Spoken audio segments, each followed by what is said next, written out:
gonna bleed for me.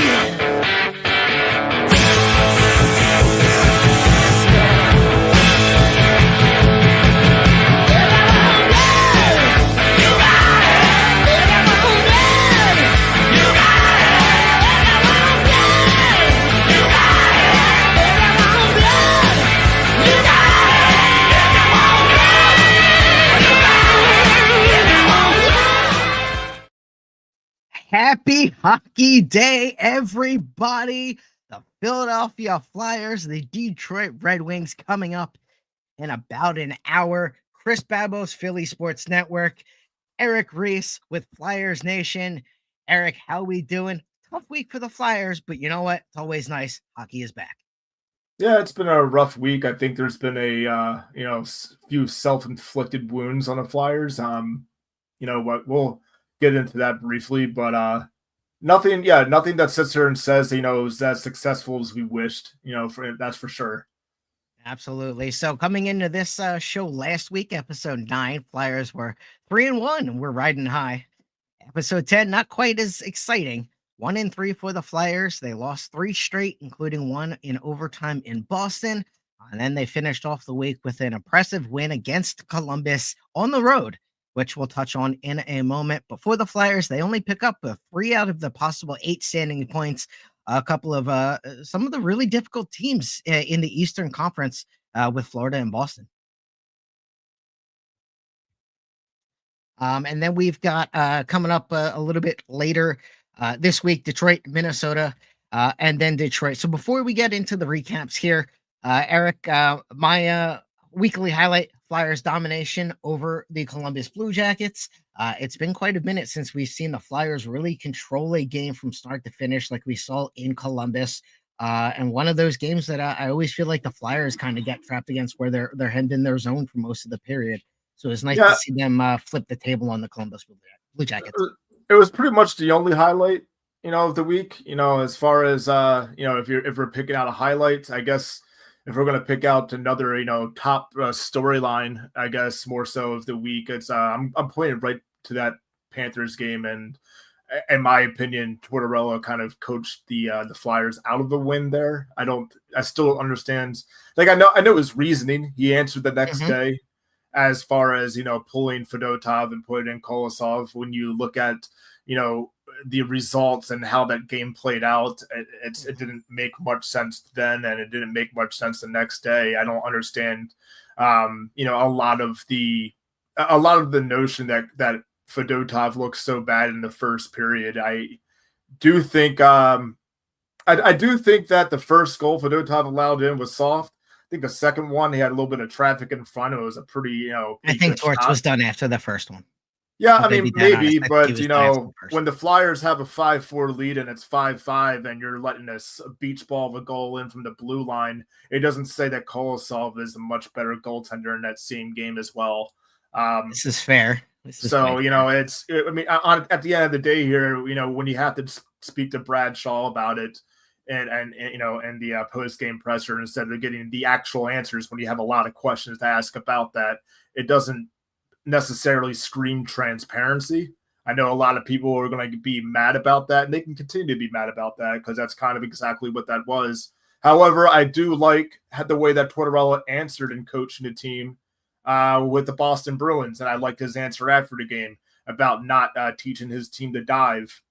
That's how you play the game. You play the game with integrity. And I feel like, the officials were maybe wearing a little bit of yellow and black instead of some white and black.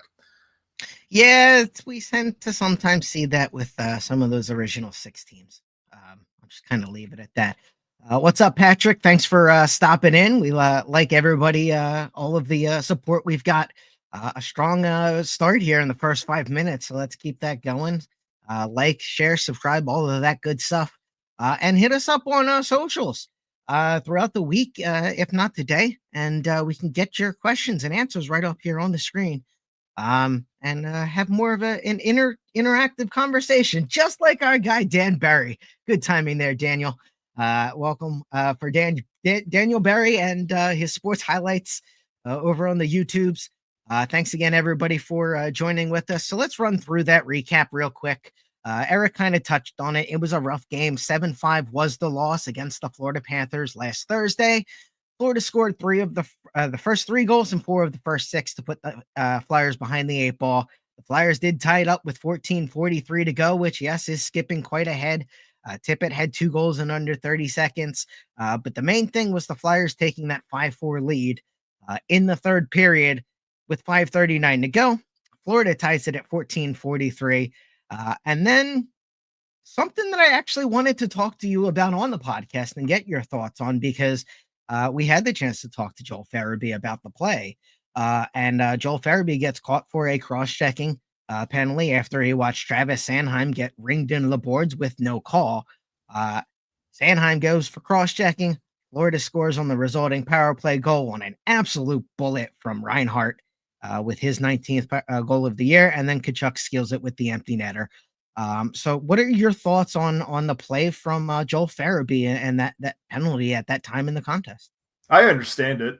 Yeah, absolutely. I understand it. I think you're standing up for your team, and there's a little bit of frustration that's mounting, during the course of that game. I mean, I know certainly as a viewer of that game, I was a little bit frustrated myself, but it is, at the end of the day, it's a poor time to take that penalty, and it does kind of help your team unravel late in the game.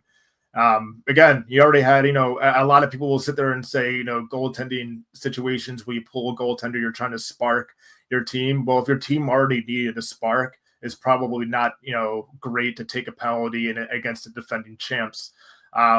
Additionally, there's a few things in that game that were of quality. There was a power play goal. I think that sparked the team, more than anything else that happened. But unfortunately, the unraveling still happened. There was a little bit of undisciplined finish. And I understand where Farabee's coming from there. It's just, it's an inopportune time to do that. And, that's really it. I'm not going to sit there and fault the guy for why he did it, but I will fault him for when he did it. So that's unfortunately the way that crumbles. Yeah, no, I would absolutely agree with that. And it's one of those things that with a young team, those are things that they're going to have to learn, is how to kind of close those tight games and not necessarily immediately respond, even if you want to in that exact moment. You're playing Florida again. Yeah, you don't want to exactly wait several weeks to get some revenge on a hit like that. And he was when we had the chance to talk about Farabee, he was annoyed from a first period hit against Konechny, in which Konechny took an elbow that was pretty vicious, according to number 86. So there was a couple of things that were going on with that particular situation. He got caught for the retaliatory penalty, which tends to happen in hockey. That second guy's the one that always goes, and it ended up hurting the Flyers in that loss to Florida last Thursday. Moving to Saturday, this I unfortunately didn't exactly get the chance to see. I had the honor of covering the Big Five Basketball Classic, or the Big Five Philly Classic, which is a college basketball tournament, which was really cool. It was the first time I've really had the chance to cover college basketball in about 20 years. So unfortunately, it resulted to me looking at the game on a small. So I didn't really see too much. I did get a chance to watch the Boston Bruins mount the third period comeback. Michkov had his goals in the first period. I didn't get to see that, but I do remember texting my girlfriend being like, Michkov watches on. If you're not watching, you need to throw that on. And then not really a whole lot good happened for the Flyers much after that point. Yeah, it was a little bit odd how Michkov watch was on as well as Trent Frederick watch. It's a little bit weird of a of a 1-2 watch there, I guess. But yeah, I mean, I really how that kind of plays out is towards the end there. Who was it? McAvoy, right? McAvoy takes a whack at Michkov, and then he thinks that Michkov dove, which he gets slashed across the shins, and that's not called. So what is called is McAvoy roughs up Michkov, for whatever reason. Michkov doesn't have the puck. He's nowhere near anything. And Tippett just comes in like a bat out of hell, and he stands up for Michkov too. So you love seeing that from a guy who's over the last few games here after this game as well, turning into pretty much a red hot player. I think Tippett didn't score. Yeah, it was he didn't score in this game. He scored in every game around it though. So Michkov and York were the ones you know, I guess responsible for the scoring as far as the Flyers in this game. However, this was one that fell out towards the end here. Marchand scores the game tying goal 3-3.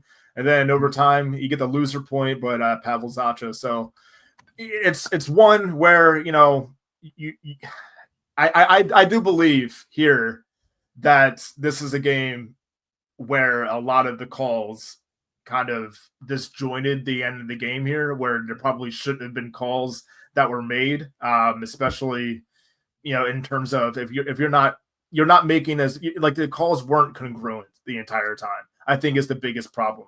I think there were calls that were made that, you know, okay, fine. Like if you're going to call, let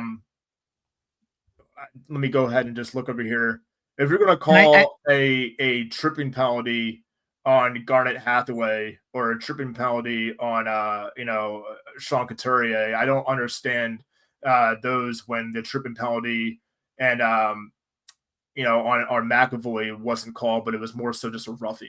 And, you know, like to me, I think that should have balanced out where it probably should have been 4 minutes for McAvoy instead of just the 2 that he got. Yeah. You know, it wasn't congruent the entire time. You're kind of trying to figure out what is a penalty and what isn't. And also at the end of the day, what is a trip and what isn't, because, you know, there was diving. And that was, you know, said, you know, on both sides. If you listen to, you know, a little bit of the media, you know, as far as who's covering the game, Boucher saying, hey, you know, that kind of looked like a dive. And then you got, you know, I put up one clip of the Boston commentary where McAvoy takes a slash at Mishkov, you know, below the knees, and they're sitting there saying Mishkov dived, which explain how, because, you know, I'm willing to bet that a lot of these people, if they're on skates and they take a whack to the knees, they're probably going down too. So yeah, I don't really think that's a dive, but at the end of the day here, I've already kind of expressed my feelings about the officiating in that game in particular. But, you know, it was one where the Flyers, it felt like they were in the driver's seat for, you know, pretty much the entire game, and they you know, kind of just dropped it at the end there, and it sucks. Yeah, it was a rough finish there, as you mentioned. Kolosov did get the start in that game. It was the 4-3 overtime loss, so they get at least that point. And then they move home to play the Utah Hockey Club. A scoreless first period against Utah, and a wild second period. 5 goals, including just a back and forth affair that ended up with Utah having a 3-2 lead after the second period. And then you can say it, man. It reminded me of Marchand. Reminded me of Marchand in a shootout where Marchand missed the puck completely. That's what it reminded me of. Flyers on the power play, under 5 minutes to play, get the opportunity. They drop the puck back because they can not move up the ice without throwing the puck backwards. We don't have enough time to unpack all of that at this point. Morgan Frost overskates the puck, leads to a Kevin Stenlund shorthanded goal, and a 4-2 victory for the Utah Hockey Club. And yeah, absolutely. If you remember what Mr. Reese is referring to in a shootout attempt, Flyers were hosting the Boston Bruins. I believe it was at home. Brad Marchand overskates the puck. He got just the tippy top of the puck, but it was enough to make it count. And everybody just kind of started laughing because it was like, man, that actually happened. Well, unfortunately, the Flyers fans lived that one as Morgan Frost watched the puck go back into the back of his net behind Sam Urson. And that's pretty much the how that one went. It was another disappointing team, another disappointing game against a team with no name. You were expecting, you know, Tortorella to kind of rip into Frost a little bit maybe after a play like that, but, you know, I actually appreciate how Tortorella kind of came to do the defense of Frost, where it's like, you know, it's going to be a play that he doesn't make again, and it's a fluky, you know, way that kind of breaks, but it broke. That's what matters. And I do think, you know, the way that game is going, it was a weird game to watch. It didn't really seem like either team brought their their best game on the ice, but it did seem like the Flyers had an answer. So if that shorthanded goal probably doesn't happen, maybe the Flyers find a way to get back into it. Maybe not. Who knows? But you just don't want to see the fourth goal end up that way. I would rather take that empty netted goal over a shorthanded flop, kind of like that. So it was rough. But it was the first time. It was historical nonetheless. The first time that the Flyers and Utah Blizzard Yeti Hockey Club, whatever name they decide to put in the AI name machine in the future. The first time they ever met, and 1-0 Utah. If it's not the Yeti, that's a complete Yeti, Blizzard, yeah, either Sticks, one of them. Ice, anything hockey related. Who cares, man? Like, just pick it. The Utah goalposts. There you go. Yeah, there you go. Perfect. Eric, you do deserve a shout out in this one. You predicted a 3-2 loss and quote, it could be 4-2. So there you have it, a 4-2 loss for your Philadelphia Flyers. You hit the nail on the head. We had an awful week on the predictions, hence why I haven't really mentioned them, because it was not a good week for either one of us. I definitely said like it could be 4-2, thinking it would be the empty net goal. Obviously, who could have foreshadowed that happening? That was. Did you bring this evil on us, Ricky Bobby? I don't think I did. I think that's something that nobody could foreshadow. Sometimes you're down 3-2 and it's still close enough of a game. But yeah, I mean, it being 4-2, you never sit there and say, what's going to happen is one of our forwards on the power play is going to overskate a puck. Yeah, I mean that ended up being just the icing on the cake in a hockey game, right? Nonetheless, though, man, it was a good, we're going to go into this next game here. It was a good answer, good recovery by the Flyers to get the win against Columbus. Yeah, absolutely. Flyers dominated Columbus. They outshot them 25-18. The final score was 5-3. TK, 2 goals, a power play goal for his 14th goal of the year, and his 15th goal was a 5-on-5 marker. Frost made it 5-1 early in the third for the Flyers, and then a couple of late bad goals against diminishing that save percentage in the game for Urson. One I think was with 7 minutes left, and then the other one with 90 seconds or something like that. Didn't really impact the outcome of the game, but they got to shoot off the cannon a couple of times out there in Columbus. I think it was somebody that I follow from Locked On Flyers. It was Rachel, and she said that one time that she went to the Columbus game, I guess to maybe see a Flyers Columbus, or maybe it was somebody else versus Columbus.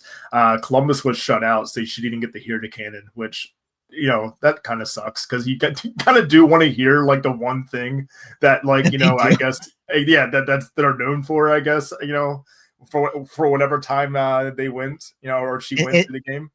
Is that like Blink 182 out in Colorado? Is that what they do? Or what was it? What's the fella that believes in the aliens? God, I'm slipping on this. There's a lot of fellas. No. But there's one from that kind of like that music like era, that like DeLong. Maybe it's not DeLong. Is it DeLong who really is like at Area 51 and he like hardcore believes in the aliens or something like that? I'm not entirely sure, but I had to look this up. I had to come better prepared with these random offshoots of just ideas that I have. But random music knowledge. Yeah, I mean, I'm not the music guy here. That's a Charlie O'Connor thing. But at the end of the day here, if you get to go to Columbus and you don't get to hear the cannon, I mean, that kind of sucks. So I guess that's the selling point of that game. You got to hear it 3 times. It just was at the expense of Urson and his save percentage. Nonetheless, though, 5-3 win. Philadelphia gets back on track, and that leads into tonight. Absolutely. And tonight's battle is against the Detroit Red Wings, 11-13-4, 4-4-2. In their last 10, they sit 6th over there in the 6th in the Atlantic Division, brutal division over there on the other side of the Eastern Conference with your Torontos and your Bostons. I was right. It is Tom DeLonge from Blink There you 182 who heavily believes in the aliens. All By the the way, small things, you big could- aliens and small. Yeah. So it's kind of like trying to tell everybody, hey, like the canon exists, hey, aliens exist, and like it doesn't happen. You're like, Well, maybe next time. I wonder if Rachel did eventually. I would have to imagine she's been around the NHL circles for sure. for some time. PWHL too. There you go. Moving in to our second topic here, Eric. A little bit of a different of opinions here between the performance of one Travis Konechny over the last 5 games, and then obviously we'll touch on the other guy on that lovely graphic there, Matvei Michkov, who's just absolutely tearing it up. But Travis Konechny, Eric Reese, you don't think he's really been that spectacular over the past 5 games? And while his stats don't scream, they don't jump off the box score, I actually think he's played fairly well. That's not necessarily it. I wouldn't sit there and say that he hasn't been spectacular, but 5 points in the last 5 games is spectacular. That's a point per game. But when you compare it to another talking point like a Matvei who has 10 in the last 5 games, there's one worth talking about when you talk about, over the last 5 games, who do you have? Who is your person that you're talking about here? Probably the rookie who's, at a point per game average, who's, leading the team in game-winning goals and shot percentage, things like that. And, has 10 points in the last 5 games. It is good for one insanity assist a game, at least. And also at the end of the day here, if there's any sort of, proof in the pudding, right, that's going on this season, it's not, look, I'm going to jump in front of it real quick, but, if you go back to that draft class, Matvei is looking like the number 1, and it looks like the number 2 would be Bedard. So a lot of people were saying, not the year of the draft, the year before the draft, it was more the Michkov Bedard draft. And then I believe he signed his contract with Russia. And everybody was like, nobody's going to wait 3 years. Forget that. And then all of a sudden, he kind of just dropped out of a lot of the conversation. And then, yes, I know where you're going with this. And I would like to thank your Washington Capitals. It was a fantastic article for one Mr. Eric Race over on Flyers Nation. Very, very, when we're really proud of one, we'll drop a DM and we'll be like, hey, check this out. I like this one. So Eric dropped me this one, and it was a damn good article on the Washington Capitals and trying a little bit of trickeration at the draft. It was fun because it's fun. Eric. It's fun because the trickery from the Washington Capitals almost worked, but it worked beautifully for Philadelphia. See, a lot of people, and let's just kind of paint the picture real quick, going about Russian prospects at the time. You had the lack of memorandum between the NHL and the KHL. You had this, idea of obviously the political things going on. If you sign a contract with the KHL, is Michkov even going to be able to come over? You had Fedotov jailed for signing a contract with Philadelphia. Pretty much in a sense, is kind of if you're reading between the lines, it's kind of how it felt. Unofficially. Sorry. Yeah. Unofficially. Yeah. And, but nonetheless, despite those 3 things, the contract, the lack of memorandum, the politics and things that are going on, there was one additional, concern that was a little bit man-made by the Washington Capitals, came from Andrei Nicolishin. And that was long-time NHLer, by the way. And Washington Capitals scout going into the 2023 NHL draft. And he basically is the one that put out there that, Michkov has an attitude problem. And I think along with the 3 things, and that right there kind of pushed back, player or teams from that. There's a lot of fear about drafting the Russians, particularly in that draft. And if you contract situation, attitude issues, yeah, why you're going to have to wait and then you're going to have a problem on your hands. Yeah, I can understand some hesitations. And if you look where the Capitals were sitting. They're right behind the Flyers at 8. And the Flyers at 7 say, nah, we don't believe that. In fact, we're going to talk to him directly, and we're going to draft. We're going to take the, honestly, I don't even want to call it a leap of faith, because when he's that good based on talent alone, you take the guy. I would have, if I'm, I get it. I get some teams ahead of that probably went by need and said, this is the best for this position. Maybe Leo Carlson made all the sense in the world for the Ducks anyway. Or maybe the Ducks just said, well, maybe we should get Mishkov and just didn't. I would have got Mishkov immediately, number 2. 1A, 1B, right? That's what everybody thought. Well, he goes to 7. Briere doesn't take the bait, makes the call. Mishkov's in Philadelphia 2 years ahead of time, whatever it may be. But a lot of that is, and a lot of people will say, well, Mishkov wanted to only play for Philadelphia. That's been debunked. He didn't say that he only wanted to play for Philadelphia.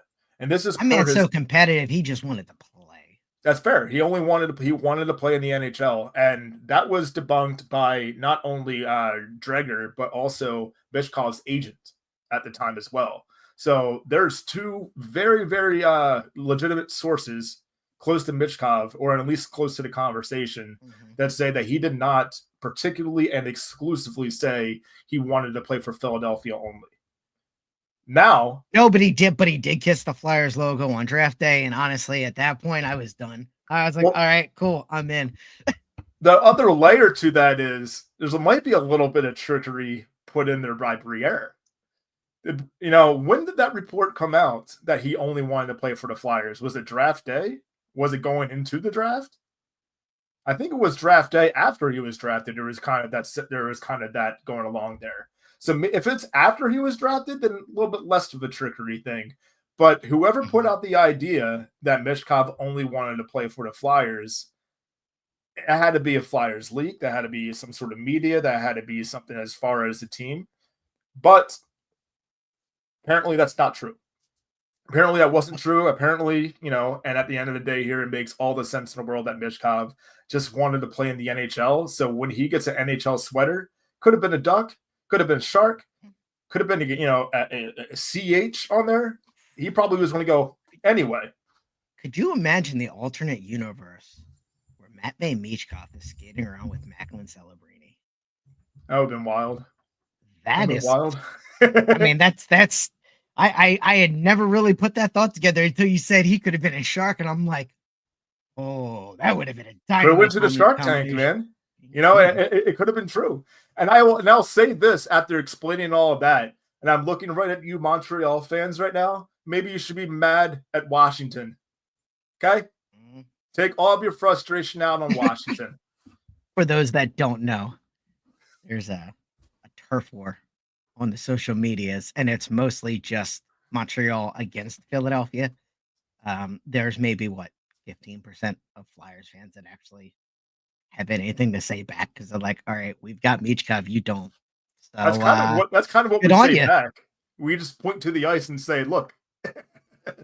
So what is on the ice, and that is Matvei Michkov for your Philadelphia Flyers, and that's the first legitimate Calder chance since Eric Lindros back in the 90s. As much as you want to say Claude Giroux, as a rookie, he was not it. It took him several years to grow into that role and that 1,000 games that he ended up playing in Philadelphia, but he did not start off as electric as Michkov has. 27 games, 11 goals, 16 assists, 27 points, dead even, 1 point per game in the NHL through his first 27. Lane Hutson's played 28 for Montreal, 19 assists, 0.68 points per game. Celebrini, after his early injury, he missed about 10 games. Dead even, 8 and 8 goals. 8 goals, 8 assists, 16 points, 0.84 points per game. And then the one that seemed like he was really going to push Michkov has kind of slidden a little bit further back in Logan Stankoven from Dallas. 25 games, 4 goals, 12 assists, 16 points, and 0.64 points per game. So right now, it would appear that Celebrini might be the closest challenger for Michkov after 2 months in the season. I would agree with that. And at first, early on, I would probably say Stankoven, but it's always going to be hard for a guy like Lane Hudson because he's unfortunately what's going to win it. For more times than not, is it a forward who has more of an opportunity to score and say, look at these numbers that we're putting up, or is it a defenseman? And I Unless you're look Cale at Makar or Quinn Hughes, that it's he's got to be at that level. it's a little bit rare. It is a little bit rare. I mean, because it's I think a lot of conversations in general are so forward driven.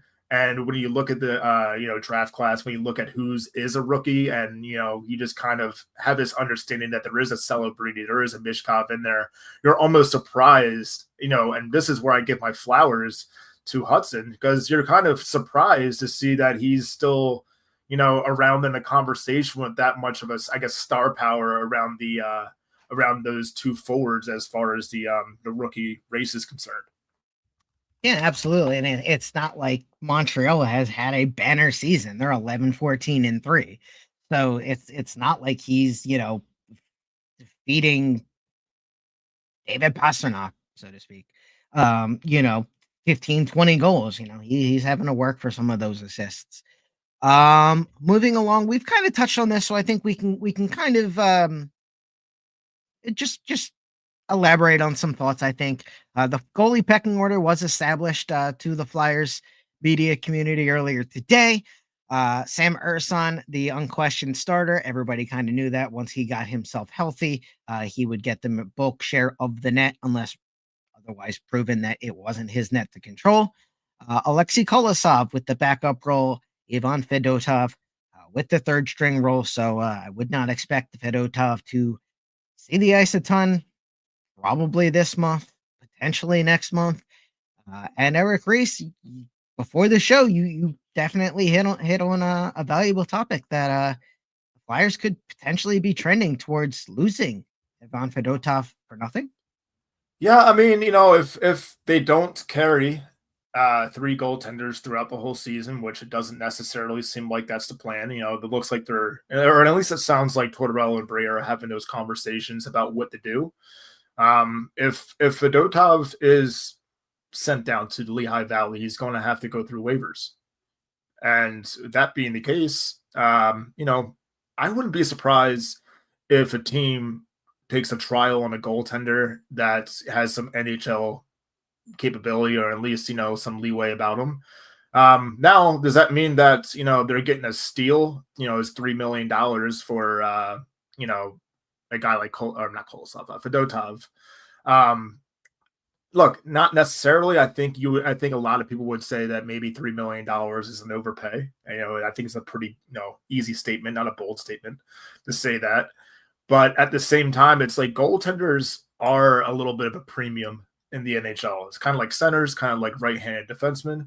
I don't like the idea of losing a goaltender that has a little bit of NHL capability on waivers. I think that there is something to say, you know what, if you're going to lose him, try to field, some calls and try to see if there is any interest. And, kind of weigh that to, okay, well, will he break through waivers? Because if there is some interest on him, then you probably will lose him, right, on waivers. I understand the idea of sending Fedotov down to Lehigh Valley to have him, get more ice time, because that's a huge part of developing and improving. But at the end of the day here, it does bother me a little bit that Fedotov and Kolosov have still a similar small sample size where, okay, one might be doing well and the other one might be struggling a little bit, but that can flip flop as quickly as the idea did with Tortorella and Fedotov as of late. You could flip a coin and essentially interchange the numbers. 10 games for Fedotov, 4-4-1, 3-4-9 goals against average, and an 87% save percentage. For Kolosov, 3-5-1, slightly better, 3.29 goals against average, 88% save percentage. So I mean, they're realistically playing about the same, outside of the fact that Kolosov more immediately looked comfortable. And honestly, I think John Tortorella has gotten to the point where if there is a season to salvage, I don't think he trusts Fedotov at the moment to go out there in a big time game. So I think that's where that setting has kind of been set. Is if I'm gonna have to tag with someone, I'm gonna tag in Kolosov, and that's kind of where it is at the moment. And you know what though, like I know that he's been definitive about it. He said no, Ersan is the number one, Kolosov is number two, Fedotov is number three. But if you're talking about in a way of who can who is most likely to not be taken off of waivers, and can you keep all three? Well, Kolosov can get straight go down. Exactly. I was just about to say that. So, but it doesn't sound like that's what's going to happen.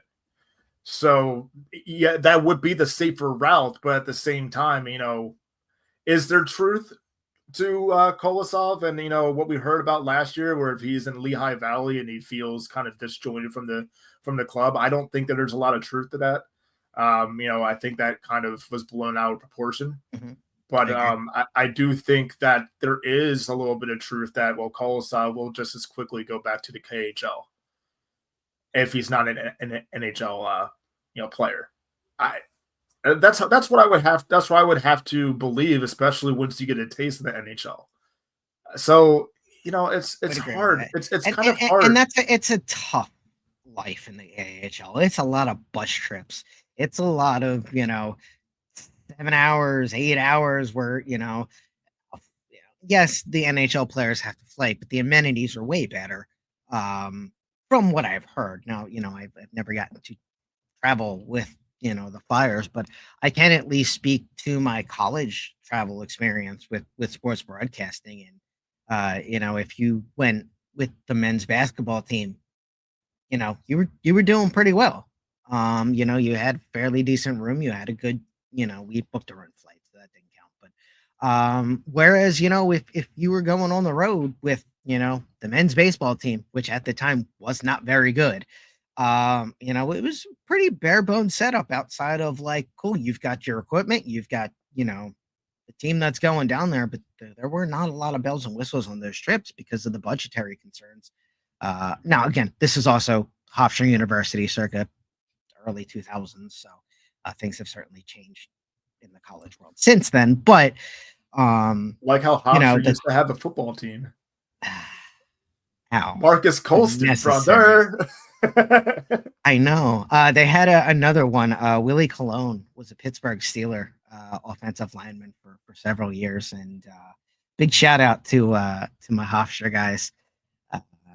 And then when I was broadcasting there, I always kept an eye on Speedy Claxton because Claxton was the one NBA player that basically had gotten drafted, and he got drafted by your Philadelphia 76ers. So no one will ever forget Speedy Claxton. That's 100%, one of the namiest names of all time. Love it. Currently the head men's basketball coach at Hofstra University, Speedy Claxton. So they unfortunately have run into, and this isn't a Hofstra podcast, so I'll stop after this. They won the CAA the year COVID hit and the year they canceled the NCAA tournament. So therefore, pretty sure Hofstra has not been to the NCAA tournament in over 20 years because they canceled the one tournament they were going to make. Dang, that's brutal. Yeah, I'm a little almost as brutal as potentially losing a goaltender for nothing. Ooh, 1A, 1B. I would say 1A is probably like not playing in the tournament because of a pandemic, but yeah, it's or maybe awarding the Stanley Cup in a certain bubble. Maybe that's also a little difficult.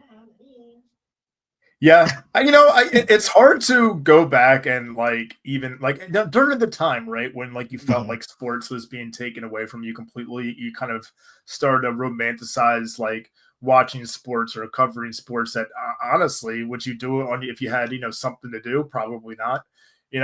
Like I remember, I think literally the last time I watched a handful of NBA games during the regular season I believe was it. probably the pandemic. And it was mostly because of where I worked. They had a TV there that was on TV. I'm by the way, big surprise, not a basketball guy. But but at the end of the day here though, it's just you didn't know if sports is going to be gone, so you do kind of romanticize of like, okay, well, at the end of this season, we don't know what's going on. Kind of like with the hockey season, right? It was the last time the Philadelphia Flyers were in the postseason. And then, like, after that, you had the weird season of every division was sponsored. So it was like the MasterCard Metropolitan Division or whatever it was called. I don't know. Who cares? But you had 56 games. You played the same team like 8 times. Whatever it was. Yeah, it was a brutal time. But then again, you also romanticize about like, okay, well, the Flyers, I think, played outside, during that pandemic era. Right, against Boston, and they got. We try to forget that game. They got stomped. We get it. We had goaltenders. They made the team fly out with like 3 guys that were NHL players. Yeah, because everybody had to miss like 10 games due to the COVID pandemic. It was. You try to remember. You try to romanticize about the AHL, NHL Stanley Cup Finals. During that era. And then, of course, the Boston Bruins have to roll in like the coolest looking '90s team you've ever seen in your life, and it's like, oh man, if you look good, you feel good, you play good, we're in trouble. And it didn't really go well for the Flyers out there in Salt Lake City. But that's the last. That's like the last like era. Was it Salt Lake? No, I'm sorry. It was Tahoe. Tahoe, yeah. But you kind of look back during that time, and you're like, man, like I guess you're trying to romanticize that era, but like if you really think about it, it doesn't. Like I know it's 2024. Obviously, everybody knows that. It doesn't seem like terribly long ago because it was such a big thing, the pandemic itself, and that happened and took over our world. But at the same time, it's like it feels long ago in a term of a sports fan, in a term of a Philadelphia Flyers fan specifically, because in the franchise's history, this is the longest playoff drought. I mean, and we've seen a lot of. That's a Trey Turner contract ago. And it feels like he's been here. Yeah, it is. So when you put it into those contexts and the way that the sports world turns, that might as well be almost a century ago. What, Soto's on his 3rd team since, I think? Maybe 4th? 4th. Yeah, because Padres, Yankees, now Met. And before the Padres, he was Nationals. So, yeah, 4th team. You think there's any hockey fans, any Flyers fans that are going like, hey, man, I remember Mike Yeo. Like, Mike Yeo, there's a name for you. Getting back on track to hockey, 14 minutes until your Philadelphia Flyers battled the Detroit Red Wings. Eric, they faced Detroit twice this season. Detroit has struggled a little bit, 11-13-4, 6th in the Atlantic, 4-4-2 in their last 10. They do have a dynamite lineup, including a superstar center, as far as I'm concerned, in Dylan Larkin. A couple of weeks ago, there were some incorrect reports that were floated out there about Larkin potentially becoming available in a trade, which would be a home run for the Flyers again, as far as I'm concerned. Having said that, it's also a big contract. I don't know if it exactly fits the full timeline. I think he's still 24, 25, 26, somewhere in that range, from what I recall. So heading into tonight against the Detroit Red Wings. How you feeling? What do you got for predictions, Davey? So, and this is not me dunking on, Kolosov or anything like that, but I do think that this is a game where I don't believe the Flyers match up particularly well. I think that this is a pretty even matchup. I look at how the defense, in my opinion, has struggled in the last 5 games. On the other hand, I think the Flyers forwards have kind of taken a step forward So that's nice. But with the defensive correlation to a goaltender and a backup goaltender who's still relatively new, I do think that the Flyers are at a disadvantage in this game. If the Flyers are favorited, it's to my surprise. I'll put it like that. Okay. So I will say I will say 5-3 with an empty net goal. Detroit Red Wings. Okay. 5-3 empty net goal for Detroit. I think the Flyers are going to utilize that good game plan that they had. Not necessarily the same game plan against Columbus, but just that hard checking for check style, that moving their feet, and I think that there's some good things to draw on for the coaching staff and for Tortorella. So I have the Flyers with a 4-2 win. I think Owen Tippett stays as hot as he's been, and as fiery as that red hair of his is. So he gets gets a goal tonight, and then I think the Flyers do get an empty netter as well. I don't know exactly. You know what? We're gonna throw out a Bobby Brink empty netter. Probably gonna swing and miss on that one, but you know what? Came to the brain skull. So 4-2 win, typical Bobby Brink empty net goal. Flyers with the dub. I like a Matvey Michkov assist on somehow, right? So somehow to a Joel Farabee goal. And that would be wild. A 6-game scoring streak. A 6-game scoring streak for Matvey Michkov.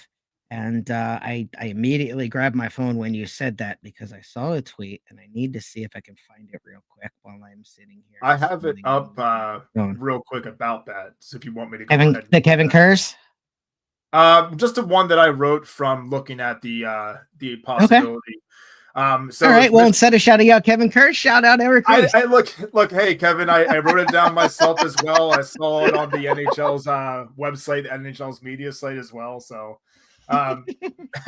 Michkov enters tonight's game with a 5-game point streak. If he adds another point, he'll be the third Flyers rookie in 30 years to go to a 6-game point streak. The last two to do so were Gostisbehere in 2015-2016 and Couturier in 2011-2012. And they were the only two skaters that do it in the last 30 years. Flyers rookies. Absolutely incredible season here for Matvey Michkov. So Eric Race predicting that he extends that 6-game point streak. I think there's a good chance. I have one more to add, and this is just to prove that I got it from the NHL's media website. So I want to. Here's integrity for integrity's sake, right? So you brought up Dylan Larkin, okay? Mm-hmm. Larkin has 529 points. He needs one more point to tie Holmstrom 530 points for 13th all time in Red Wings history. And there you go. And so there's that. That's original 6 Detroit Red Wings history, by the way. That is a long-standing NHL franchise history. Philadelphia will then hop on the jet, travel halfway across the country to the north. Minnesota Wild, 19-5-4. First in the Central, 7-2-1. They're still rolling. One of the only teams that seem to beat them. Your Philadelphia Flyers and a Wild, a 7-5 affair at the Wells Fargo Center last month. I still feel like the Flyers have a good number on them. I think this one gets to overtime, and I think the Flyers get the overtime win. I'm going to say that Matvey Michkov ties Austin Matthews with his 4th game-winning goal in the overtime session. So it'll be the 4th overtime goal for a rookie, ties the NHL record, which I want to say was a couple of years ago with Austin Matthews in Toronto. So we got the Flyers winning 4-2. Matvey Michkov with a big goal in the game against Minnesota. All right, Matvey Michkov with the overtime goal. I have a 4-3 win regulation against that would be at Minnesota, right? Yeah. Okay. Correct. Let's say Jamie Drysdale point. I don't know if it's going to be a goal. I don't know if it's going to be an assist, but let's say Jamie Drysdale power play point. Okay. Jamie Drysdale power play point, and then the Flyers will go from Minnesota right to Detroit. What are they going to do in Detroit there, Eric? I think they're going to get their win back in terms of my universe here. So the Flyers do get the win. I'm going to say it's probably going to be a it's going to be another close one. I think we're going to have a kind of a rundown here of close games. 3-2. Okay. Sean Couturier game winner. Coots game-winning goal and a 3-2 victory for the Flyers in Detroit to finish out the season. They do play before we come live to you next Thursday. I believe it's Los Angeles, if I remember correctly. So that should actually be a really good contest at the Wells Fargo Center. But before we get there, Flyers at Detroit. Again, I think this is going to be a good contest. I'm going to go the other way. I think Detroit gets the win back on home ice. It's a close affair, 2-1. And we're going to go with a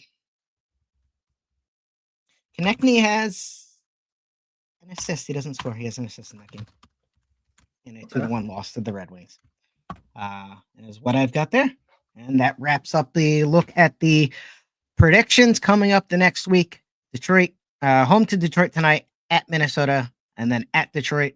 And then a couple of days off for the Flyers as they make their way back home to the Philadelphia area and the Flyers Training Center for another good foray before a big, long West Coast trip that they always seem to make because Disney invades the Wells Fargo Center every season during the Christmas time, which actually is pretty lovely from what I've heard. They take it over, and then Trans-Siberian Orchestra does as well, which I've always wanted to go and see them. They play, I want to say, like 2 or 3 days right after Christmas almost every year in the Philadelphia area, which is wild when you think how big Trans-Siberian Orchestra is. I do want to see them one time though. I haven't had the I've had the opportunity. I mean, I hate to say that because obviously they come around so often, but I just haven't seen them before. But I mean, it'll be nice to go see that. I have had the opportunity to see Disney on Ice. I would just rather see the Trans-Siberian Orchestra. That's something I like. Maybe Jackie wants to go see, Disney on Ice. But I'm probably going to say, hey, let's go see the Trans-Siberian Orchestra instead. So I would definitely be down to go check out Trans-Siberian Orchestra.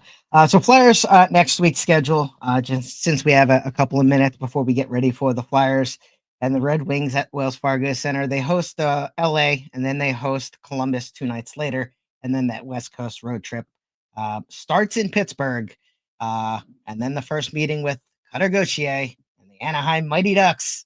I guess Anaheim Ducks, not really mighty anymore.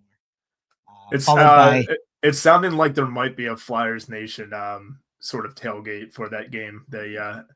The first ever, okay, revenge tour against. Let's say it nicely, against Cutter Gauthier. So if there's the day to do it, that's definitely a good day to do it.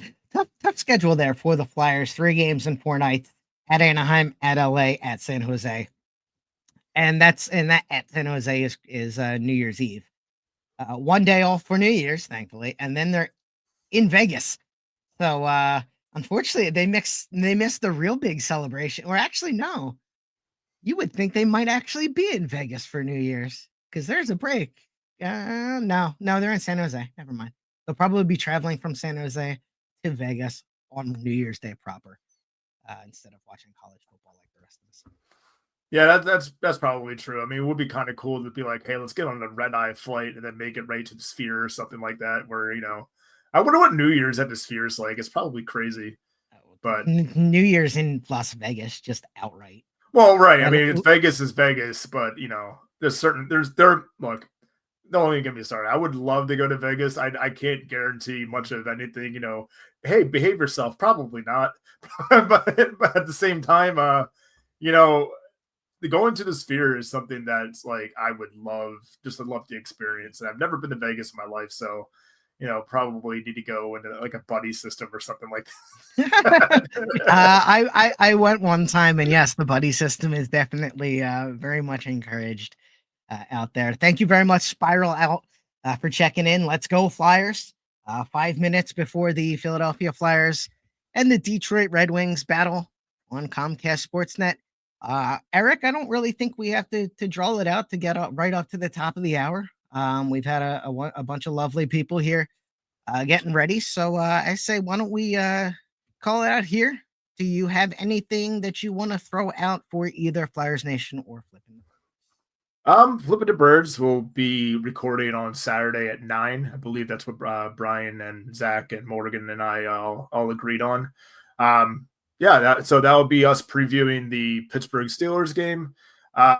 Mike, if I'm at work, at Flyers Nation on Twitter or at Eric Reese FN or what is my Blue Sky? If my Blue Sky is down there, that's it.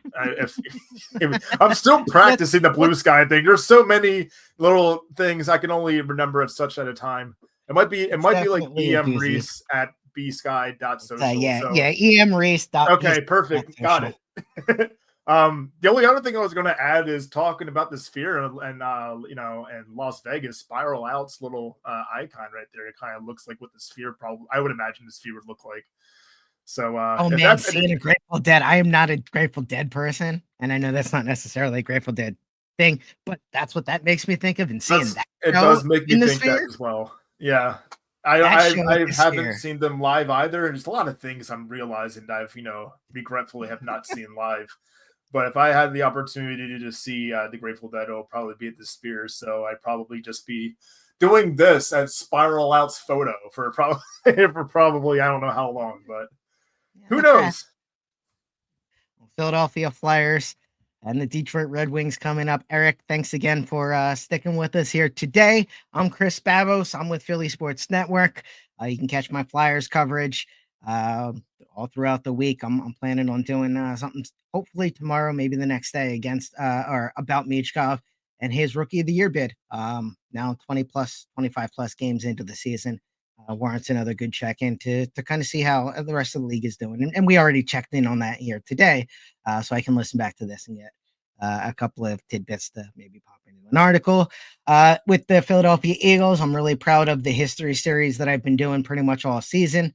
I think I've missed 1 week, but otherwise, before the Eagles battle whoever it is they're batting this week, the Keystone State battle between the Eagles and the Pittsburgh Steelers, I've done a history series detailing kind of the battles between a lot of the different NFL franchises. And as somebody that is a self-professed history nerd, I love looking back and seeing, NFL games from the 40s, 50s, 60s played in locations like Yankee Stadium, Fenway Park, and things that you definitely don't associate with NFL football in today's world. So I always just find that very fascinating, and it's been an absolute joy and pleasure to do. For PSN over there on the Eagles side. Just a real quick add in. I think I want to plug real quick, obviously this show at shoot_flyers on Twitter, X, whatever you want to call it. Shoot Flyers show at .bsky.social on Blue Sky. Give us a follow, subscribe to the YouTube, hit the bell icon from where we're about to go live. That's when you'll get your reminders and things like that. You can do the same thing for any Philly Sports Network YouTube show that tickles your fancy at the end of the day. Absolutely. Give a follow to the PSN YouTube channel. There's a lot of work going on behind the scenes. Shout out to Liam Jenkins. Shout out over there to Brian Cameron as well. Doing a lot of stuff behind the scenes to try to figure out how we can bring you guys the best content here on the YouTubes and on the internet to talk about whatever it is in Philly sports that gets you excited. So, Eric, once again, thank you very much for hanging with us, and everybody else. I hope you have a wonderful week. It's looking by predictions like the Flyers are going to have a good week. We'll see if they do when we come chat with you next week, 6 p.m. on Thursdays. It's Shoot, another Flyers show. Have a great night, everybody. Want you to bleed for me.